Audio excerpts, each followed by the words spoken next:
연주자도 마찬가지고 또 작곡가도 마찬가지듯이 대중이 없으면 존재하지 않는 사람들입니다. 그러니까 클래식 음악 하면 굉장히 소수를 위한 또 일부를 위한 음악이다라고 오해하시는 분들이 많이 계세요. 저도 가끔 그렇게 생각할 때가 있고요.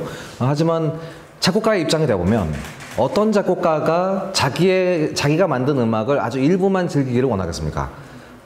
누구나 자기가 한번 음악을 만들고 작품을 만들면 더 많은 사람들이 이걸 들어주고 또 감동받길 원할 거예요.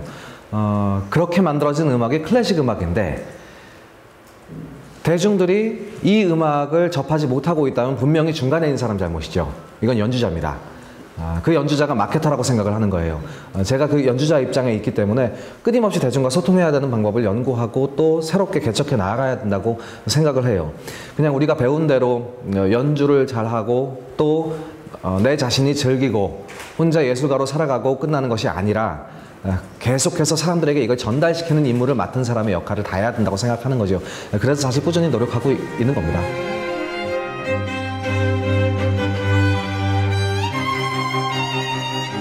여러 가지 시도를 많이 했어요. 그냥 저희가 연주를 잘했다, 연주를 멋있게 했다 이런 것이 아니라 그 전까지 저희가 많이 연구를 했던 요소들이 있었어요. 그 요소들을 그 첫 공연에서 실험을 한 겁니다. 연주자들이 연주를 하면서 동작 하나하나를 계산을 했어요. 그러니까 일반 분들이 보시기에 연주자들은 연주를 할 때 움직이는 것이 굉장히 자연스러운 액션이다라고 생각할 수가 있습니다. 하지만 저희는 그걸 인위적으로 한번 만들어내봤어요. 무대에서 보여지는 모습이 완벽해야 하기 때문에 우리가 실제로 연주를 했을 때 그걸 녹화를 해서 보게 되는데요. 음악은 참 좋았고 우리가 좋아하는 음악이고 우리가 즐기면서 연주를 했어요. 하지만 우리가 관객 입장이 되니까 그 녹화한 영상을 보는데 중간에 저희가 다른 생각을 하게 되더라고요. 시선이 옮겨가는 겁니다. 쉽게 말해서 지루해진다는 거죠. 깜짝 놀랐어요. 아니 우리는 왜 즐겁게 연주를 했는데 보는 사람, 그것도 우리가 다시 보는데도 이런 일이 벌어졌을까? 그래서 이것은 무대에서 정확하게 계산되지 못했던 동작 때문이다 라고 생각을 한 거예요. 작곡가들은 분명히 곡을 지루하게 만들진 않습니다. 그렇기 때문에 지금까지 남아있는 클래식 음악이 된 거거든요. 그런데 관객이 그렇게 느꼈다면 연주자가 잘못한 거죠. 그래서 저희가 하나하나 동작을 계산하기 시작했어요. 대중음악 공연 또 영화, 뮤지컬들을 계속 보면서 그 요소들이 뭔지를 한번 생각을 해봤어요. 뮤지컬이나 영화를 보러 갔을 때 관객이 10분마다 한 번씩 하품을 한다면 아마 제작자들이 가만히 있지 않았을 겁니다.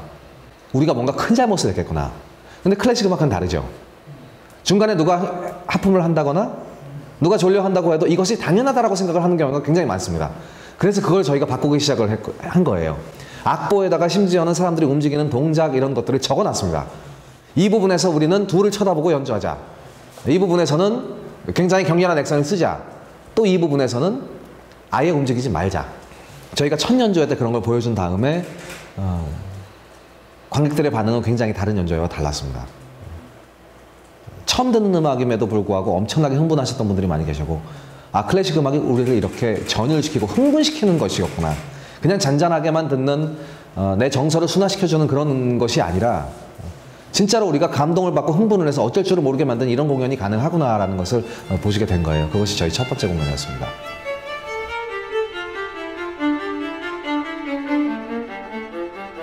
사람들에게 내가 연주를 하면서 내가 앞으로 연주할 곡에 대해서 설명하는 건 아주 기본적인 매너인데 이것은 저는 반드시 필요하다고 생각을 한 거예요. 과거에 음악을 연주하는 사람들이 음악회를 보여준다고 한다면 분명히 자기가 만드는 곡에 대해서 얘기를 하고 시작을 했을 겁니다. 아니면 연주를 하고 나서 얘기를 했겠죠. 이 곡은 제목이 뭡니다. 심지어 연주에 팜플렛이 없었을 당시에는 분명히 얘기를 했겠죠. 어느 순간에 음악회라는 고상한 문화라는 것으로 자리 잡기를 원했기 때문에 대사를 하지 않고 해설을 하지 않고 나와서 연주만 하고 들어가는 것을 문화로 만들어낸 거예요. 여기에 관객들이 익숙해져 있었죠. 하지만 점점 거리가 멀어지게 된 겁니다. 음악은 더 빠르게 발전을 했고 그리고 더 이상 저희가 쉽게 이해하기는 힘들어지는 그런 상황이 됐어요. 그런 상황에도 불구하고 이 정통은 계속해서 내려오고 있는 겁니다. 해설이 나오는 음악회는 물론 예전부터 누군가는 반드시 해왔습니다. 하지만 이것은 교육적인 연주회가 아니고 또 흥행적인 연주회가 아닌 기본적인 매너라는 거예요. 단지 팜플렛이라는 자료를 통해서 연주회 때 단 5분을 할애해서 읽기 힘든 그런 팜플렛 종이 한 장에 엄청난 내용들을 써놓고 연주가 시작되기 전에 이걸 다 읽으십시오. 혹은 당신은 이미 집에서 예습을 해오셨을 겁니다. 라고 얘기하는 것은 관객에 대한 매너가 아니라는 거죠. 그래서 이거는 너무나도 당연한 일이고 그 일을 누군가는 해야 된다고 생각을 해서 제가 이런 일을 해오는 거예요.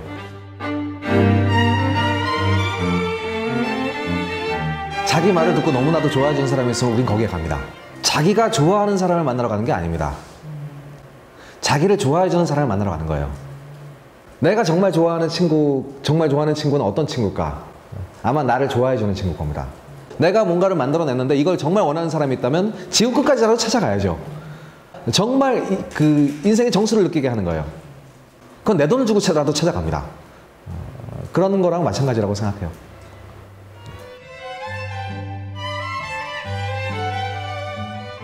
라디오 DJ는 정말로 제가 모르는 수많은 음악을 틀어야 돼요.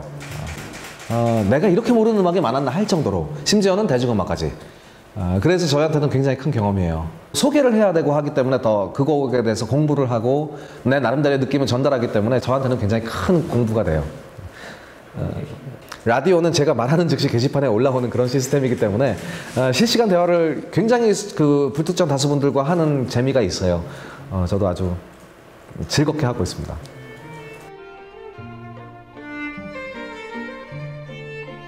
선입견이 일단 없어야 됩니다. 우리가 고상한 음악, 조용한 음악이라고 많이 생각을 하지만 실제로 제가 아는 클래식 음악은 그렇지가 않아요. 훨씬 더 사람들에게 강렬함을 전달시켜주기 위해서 그 전에 절제를 하고 또 길이를 더 느리고 또 숨을 길게 하고 라고 할 수는 있지만 그것 때문에 우리가 뭔가 좀 고리타분한 음악이라고 생각하는 오해들이 많아요. 삶의 정수를 느낄 수 있어야 한다면 진짜 감동을 준비하고 있는 클래식 음악이 우리에겐 정말 간절히 필요한 세상인 것 같습니다.